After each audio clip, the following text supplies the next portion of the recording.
Pueblo a Papia, isso sucedeu dia 6 de dezembro último, então tinha eleição.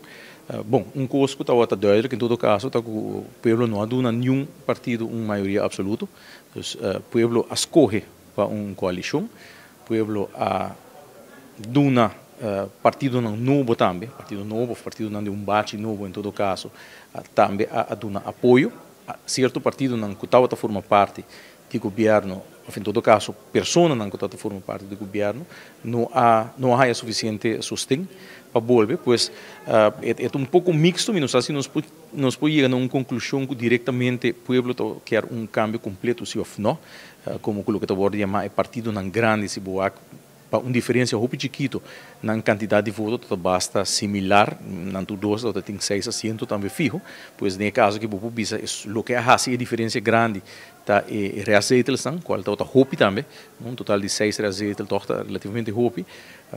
e essa é a razão agora que não botem partido não com diferentes candidatos, tem tudo em solo linha, pero duidelijk tá que o povo não escolhe para solo governo, pois agora que não o mestre vai a base de uma coalição, então é importante para todo o país para botar mais estabilidade possível, pois tem informação do governo que é importante e nos escuta certo político não mencionei também que em todo caso programa de governação está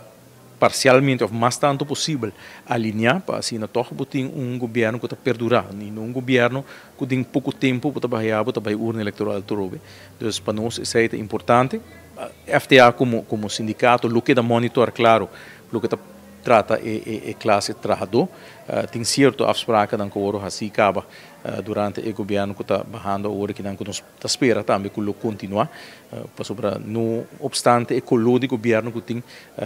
governação de país em continuação, pois nos espera também que esse aí nos conta de a continuação aqui